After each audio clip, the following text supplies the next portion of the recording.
শরদিন্দু বন্দ্যোপাধ্যায়ের লেখা ছোট গল্প প্রেতপুরী। সূর্যাস্তের পর শ্রাবণের বৃষ্টি আরও চাপিয়া আসিয়াছিল।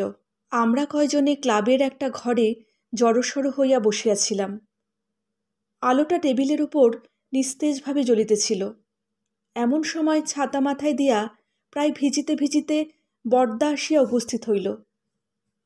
আমাদের মধ্যে একজন তাহাকে সম্ভাষণ করিল, আয়া হে বরদাবাবু। বরদা ছাতাটা মুড়িয়া এক কোণে দাঁড় করাইয়া দিয়া কোঁচা দিয়া মাথা মুছিতে মুছিতে একটা চেয়ার অধিকার করিয়া বসিল। একটি দীর্ঘ নিঃশ্বাস মোচন করিয়া বলিল, গিন্নি বুঝে সুঝে আজই বাপের বাড়ি গেলেন। অমূল্য এক কোণেই গুটিসুটি পাকাইয়া বসিয়াছিল, বলিল, তাই আমাদের জ্বালাতে এসেছ? বরদা ওদিকে কর্ণপাত না করিয়া বলিল, বাড়িটা বাড়ি ফাঁকা ফাঁকা ঠেকতে লাগলো তাই। মিনিট দুই নীরব থাকিয়া বুক পকেটের ভিতর হইতে সিগারেটের বাক্স বাহির করিয়া একটা সিগারেট ধরাইয়া বলিল, আজকের বৃষ্টি দেখে একটা পুরনো গল্প মনে পড়ছে। এই সারলে। অমূল্য উঠিয়া দাঁড়াইয়া বলিল, একটু যে নিশ্চিন্তে হয়ে ক্লাবে বসবো তার আর জো নেই। আমি বাড়ি চললুম। ঋষি, তোমার ছাতাটা যদি দাও। ঋষি ঘাড় নাড়িয়া বলিল, আমাকে তো বাড়ি যেতে হবে। বৃষ্টি আজ রাত্রে থামবে বলে তো মনে হচ্ছে না। অমূল্য ব্যাকুল চক্ষে ঘরের চারিদিকে একবার তাকাইয়া দেখিল, কিন্তু ছাতার স্বত্বাধিকারী কাহারও মুখে করুণার কণামাত্র না দেখিয়া হতাশভাবে আবার চেয়ারে বসিয়া পড়িল। পৃথ্বী জোরে হাসিয়া উঠিল। অমূল্য, কপালে লিখিতং ঝাঁটা, কোন শালা কিং করিষ্যতি। বরদার গল্পটা শুনেই যাও। অমূল্য জবাব দিল না। বরদা আরম্ভ করিল, বছর কয়েক আগেকার কথা। সেবারও এমনই নিদারুণ বর্ষা। ভাসছে বিলখাল, ভাসছে বিলকুল। ঝাপসা ঝাপটায় হাসছে জুঁইফুল। আমার মাস্তুতো ভাইয়ের বিয়েতে বরযাত্রী গিয়েছি। দাদা বিয়ে করলেন বাংলাদেশের এক অতি পুরনো পচা পাড়াগায়ে। আমাদের কারোর মত ছিল না, কিন্তু প্রজাপতি শুনলেন না, অগত্যা সেখানেই যেতে হলো। একে পল্লীগ্রাম, তাই আবার বর্ষা। সে দৃশ্য বর্ণনা করা আমার সাধ্য নয়।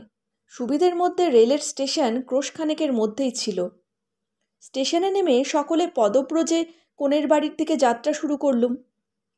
কারণ জানা গেল যে মধ্যে একটা পুল ভেঙে গিয়ে পথ গরুর গাড়ির পক্ষেও দুর্গম হয়ে উঠেছে। পুরোহিত ন্যায়রত্নমশাই সঙ্গে ছিলেন। কাদার মধ্যে তার এক বাটি খড়ম অন্তর্হিত হলো দেখে আমরা আপন আপন জুতো খুলে বগলে নিলুম। তারপর অনেক বাধা বিঘ্নের ফাঁড়া কাটিয়ে যখন মেয়ের বাড়ি উপস্থিত হলুম, তখন বর থেকে নাপিত পর্যন্ত কাউকে আর চেনা গেল না। কেবল মেসোমশাই গোপ থেকে কাদা নিগ্রোতে নিগ্রোতে কাকে খিঁচোচ্ছিলেন। গলার আওয়াজে তাকে ধরে ফেললুম। এই একক্রোশ পথ পায়েসের মতো কাদার মধ্যে দিয়ে হেঁটে বেশ পরিশ্রম হয়েছিল।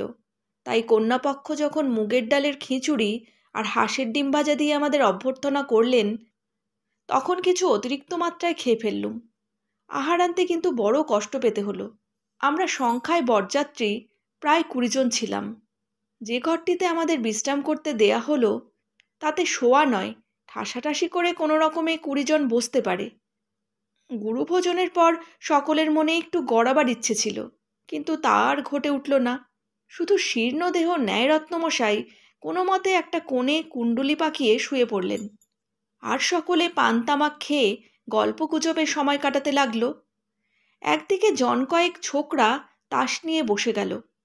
আমার কিন্তু বড় বিরক্তি বোধ হতে লাগল। জানালার ধারে বসে মন খারাপ করে ভাবতে লাগলুম, দিনের বেলা তো যা হোক হলো, রাত্রেও কি ওই ব্যবস্থা নাকি? গোধূলি লগ্নে বিয়ে, সুতরাং রাত্রে ঘুমোবার কোনো বাধা নেই। দাদা না হয় বাসর ঘর আলো করে শালি আর দিদি শাশুড়ির সঙ্গে রসিকতা করে রাত কাটাবেন, কিন্তু সেজন্যে আমার সারা রাত জেগে পাহারা দেবার তো কোনো দরকার নেই। তাই বাড়ির একজনকে ডেকে জিজ্ঞাসা করলুম, রাত্রে শোবার ব্যবস্থা কীরকম? তিনি বললেন, পাড়াগায়ে বাড়ি ভাড়া পাওয়া যায় না, অতি কষ্টে এই বাড়িটি সংগ্রহ করা হয়েছে। এর আরেকটি ঘরে জিনিসপত্র আছে, রাত্রে খালি করে দেয়া হবে। শুনে বড় ভরসা হলো না। 20 জনের শোবার জন্য মাত্র 2টি ঘর। অন্যমনস্কভাবে বাইরের অবিশ্রাম বাড়িধারার দিকে চেয়ে চেয়ে কিছু দূরে একটি অন্ধকার দর্শন ছোট পাকা বাড়ি চোখে পড়ল। বাড়িতে কেউ আছে বলে তো বোধ হয় না। দরজা জানলাগুলোও বন্ধ। আগে বোধহয় বাড়িখানার হলদে রং ছিল, এখন সবুজ বর্ণ হয়ে দাঁড়িয়েছে। দেয়ালের স্থানে স্থানে চুনবালি খসে গিয়ে ঘায়ের মতো দেখাচ্ছে। আমি জিজ্ঞাসা করলুম, ও বাড়িটি কার? ভদ্রলোকটি হেসে বললেন, আপাতত ভূতের। একটু বিস্মিত হয়ে তাকে প্রশ্ন করতে তিনি যা বললেন তার মর্ম এই, কিছুকাল পূর্বে ওই বাড়িটি এক ভদ্রলোকের ছিল। অবশ্য তার নিজের তৈরি নয়, পৈতৃক সম্পত্তি। তিনি গ্রাম থেকে ক্রোশ 2 দূরে জমিদারের কাছারিতে 15 টাকা বেতনে গোমস্তা ছিলেন। সংসারে কেবল স্ত্রী আর এক মেয়ে ছিল। বাবুটি মদ খেতেন, অনেক সময় মাতাল হয়ে স্ত্রীকে প্রহারাদি করতেন, কিন্তু মেয়েটি তার বড় আদরের ছিল। জীবনে একবার ছাড়া আর কখনো তার গায়ে হাত তোলেননি। তার স্ত্রী সতীসাধ্যী ছিলেন, তাই বছর 3 আগে তিনি একদিন স্বর্গে চলে গেলেন। তার মৃত্যুতে স্বামীর প্রাণে দারুণ আঘাত লাগলো। এই আঘাত সত্যি কি ভণ্ডামি বলা যায় না, কিন্তু তার মাতলামি ভারী বেড়ে গেল। একদিন তিনি জমিদারের নায়েবের সঙ্গে ঝগড়া করে তার গালে একটি চপেটাঘাত করে বাড়ি ফিরে এলেন। পরদিন সকালে তাকে আর খুঁজে পাওয়া গেল না। তার বদলে তার 6 বছরের মেয়ের মৃতদেহ পাওয়া গেল। পুলিশ তাকেই কন্যাঘাতী বলে সন্দেহ করে, কিন্তু আজ পর্যন্ত তার কোনো সন্ধান পায়নি। মাঝে মাঝে কানাঘুষো শোনা যায় যে তিনি কাছে পিঠেই কোথাও লুকিয়ে আছেন। গ্রামের কেউ কেউ তাকে অন্ধকার রাত্রে মাঠে ঘুরে বেড়াতে দেখেছে, কিন্তু সেসব গুজব, নিতান্তই বাজে কথা। বাড়িখানা সেই অবধি খালি পড়ে আছে, কেউ আর ব্যবহার করে না। গ্রামের 2-1 সাহসী লোক একবার রাত্রে ওই বাড়িতে শোবার চেষ্টা করেছিল, কিন্তু সেই রাত্রেই ভয় পেয়ে পালিয়ে আসে। তারা বলে বাড়িতে ভূত আছে। গল্পটার শেষ শুনে বললুম, আমরা কয়েকজন যদি রাত্রে ওখানে শুই, কারুর আপত্তি হবে কি? ভদ্রলোকটি বললেন, না মশাই, আমাদের সাহস হয় না। আমি বললুম, আমাদের যদি সাহস হয় তাহলে আপনাদের হতেই বা বাধা কি? আর সকলের থেকে ফিরে বললুম, ওহে, তোমরা কি ভূতের বাড়িতে শুতে রাজি আছো? সকলেই ব্যাপার কি জানতে চাইলে, কিন্তু সমস্ত শুনে আমার মতো 2-3 জন ছাড়া আর কেউ রাজি হলো না। যা হোক, সন্ধ্যার আগে বৃষ্টি একটু ধরেছে। আমরা বাড়িখানা দেখতে গেলুম। বাড়িতে তালা লাগানো ছিল। সেই ভদ্রলোকটি তার চাবিও জোগাড় করে আনলেন। দরজা খুলে ঘরে ঢুকতেই ভেতরকার বন্ধ অন্ধকার যেন বন্য জন্তুর মতো আমাদের ঘাড়ে লাফিয়ে পড়ল। স্যাঁতস্যাঁতে ভেজা একটা দুর্গন্ধ নাকে এসে ঢুকল। তাড়াতাড়ি পাশের একটা জানলা খুলে দিতেই বাইরের মলিন আলো ম্রিয়মাণভাবে ঘরে ঢুকল। দেখলুম মেঝের ওপর প্রায় 1 ইঞ্চি পুরু ধুলো পড়েছে, কোণে কোণে ঝুল আর মাকড়সার জাল। মোটের ওপর যতদূর নোংরা আর অস্বাস্থ্যকর হতে পারে। বাড়িতে মাত্র 2টি ঘর, তার মধ্যে একটি শয়নকক্ষ। আসবাবের মধ্যে একটি পুরনো কীটদষ্ট খাট আর তার মাথার কাছে একটি কপাটযুক্ত দেয়াল আলমারি। ঘরটি নেহাতি ছোট নয়, খিড়কির দিকে একটা জানলাও আছে। দেখে শুনে সঙ্গীদের মধ্যে একজন হাসবার চেষ্টা করে বললেন, না হে, আজ রাত্রে আর শোবার দরকার হবে না, তাসপাশা খেলে কাটিয়ে দেয়া যাবে। কাজ কি বাবা? ভদ্রলোকটি সঙ্গে ছিলেন, তিনি হেসে মুখ ফিরিয়ে নিলেন। আমি বললুম, বেশ, তোমরা তাসপাশাই খেলো, আমার কিন্তু ঘুম না হলে চলবে না। ভদ্রলোকটিকে বললুম, আপনি দয়া করে একটা চাকর পাঠিয়ে দেবেন, ঘরটা ঝাঁট দিয়ে বিছানা করে দেবে। ভদ্রলোকটি এবং সঙ্গীরা ক্ষীণভাবে একবার বাধা দিলেন, কিন্তু আমার জেদ চেপে গেছে দেখে আর কিছু বললেন না।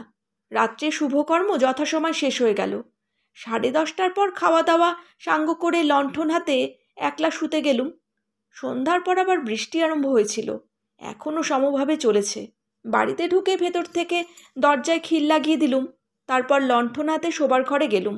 চাদর বিছানা পেতে মশারি ফেলে দিয়ে গিয়েছিল। খিড়কির দিকে জানলাটা পূর্ববৎ বন্ধই ছিল। আলো ধরে ঘরখানাকে একেবারে ভালো করে দেখে নিয়ে দরজা বন্ধ করে দিলুম। ঘরের দরজা বন্ধ করে দিতেই ঘরটা অত্যন্ত নিস্তব্ধ বোধ হতে লাগলো। বায়ুর অভাবে একটু গরমও বোধ হলো। জানলাটা ধরে 2-3 বার টানাটানি করবার পর সেটা খুলে গেল। তখন আবার ব্যাঙ ও ঝিঝি পোকার কনসার্ট শুনতে পেলুম। জানলা খুলে ফিরে আসতে পাশে দেয়াল আলমারিটা পড়ে। কৌতূহল হলো, সেটাকেও খুলতে গেলুম। দেখি মরচে পড়ে সেটাও এঁটে গেছে। জোরে এক টান মারতেই ঝনঝন শব্দে খুলে গেল। ভেতরে দরকারি জিনিস কিছুই নেই, কেবল গোটা 5-6 খালি মদের বোতল গৃহস্বামীর সুরাশক্তির ঐতিহাসিক স্তম্ভের মতো ইতস্তত দাঁড়িয়ে আছে। শরীর বেশ ক্লান্ত হয়েছিল, তাই আলোটা কমিয়ে খাটের পায়ার কাছে রেখে শুয়ে পড়লুম। শুয়ে শুয়ে রবিবাবুর একটা গল্প বারবার মনে পড়তে লাগলো। দুই একবার গায়ে কাঁটাও দিলে, কিন্তু বেশি ক্লান্ত হয়েছিলুম বলেই হোক বা ভয় বস্তুটা আমার শরীরে কম আছে বলেই হোক, এই ভুতুড়ে বাড়িতে একলা শুয়েও অল্পক্ষণের মধ্যে ঘুমিয়ে পড়লুম। রাত্রি বোধ করি তখন 2টো কি 2:30 হবে। হঠাৎ কানের খুব কাছে একটা ঝনঝন শব্দ শুনে একেবারে ধড়মড় করে বিছানার উপর উঠে বসলুম। দেখি দেয়াল আলমারি থেকে শব্দটা আসছে। নিমেষের মধ্যে দারুণ ভয়ে আমার সমস্ত যুক্তিতর্ক বুদ্ধি বিবেচনা একেবারে লুপ্ত হয়ে গেল। এই শব্দটার যে কোনো স্বাভাবিক কারণ থাকতে পারে সে কথা আমার মনের ধার ঘেঁষেও গেল না। সমস্ত চেতনা দিয়ে অনুভব করতে লাগলুম সেই শূন্য মদের বোতলগুলো সজীব হয়ে লাফিয়ে লাফিয়ে কপাটে ঘা দিচ্ছে। সে শব্দ আর থামে না। নিশাচর প্রেতজনের এই নিশীথ উল্লাস ঝনঝন শব্দে সমভাবে সমব্যবধানে চলতেই লাগলো। আমি মশারির মধ্যে একটা খালি বালিশ আঁকড়ে ধরে কাঠ হয়ে বসে রইলুম। আমার অবস্থাটা একবার ভেবে দেখো। বাইরে অজস্র বাড়িপাত, ভিতরে অশরীরী নৃত্য। আমি আর বিছানার মধ্যে থাকতে পারলুম না। মশারি ছিঁড়ে বাইরে এসে পড়লুম।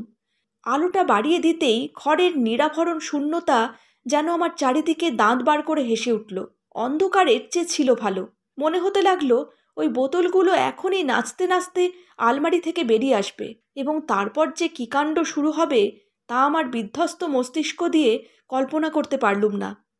আমি ছুটে জানালার কাছে গিয়ে সজোরে গড়াত চেপে ধরলুম। ঠিক এই সময় আকাশের মাঝখানে বিদ্যুৎ চমকালো। বাইরের সমস্ত দৃশ্যটা এক মুহূর্তে চোখের ওপর মুদ্রিত হয়ে গেল। জানালা থেকে 5-25 দূরে একটা প্রকাণ্ড গাছ ছিল। নিম কিংবা তেঁতুল ঠিক ধরা গেল না। সেই গাছের গোড়ায় একটা ভীষণ আকৃতির লোক কোদাল দিয়ে প্রাণপণে কোপাচ্ছে। সর্বাঙ্গ বেয়ে জল পড়ছে। পরনে কাপড় আছে কি উলঙ্গ ঠিক ধরা গেল না। কৌতূহলে ভয় অনেকটা চাপা পড়ে গেল। আমি আরেকবার বিদ্যুতের আশায় বাইরের অন্ধকারের দিকে তাকিয়ে রইলুম। আবার বিদ্যুৎ। দেখলুম ক্লান্তি নেই, বিশ্রাম নেই, বৃষ্টির দিকে ভ্রুক্ষেপ নেই।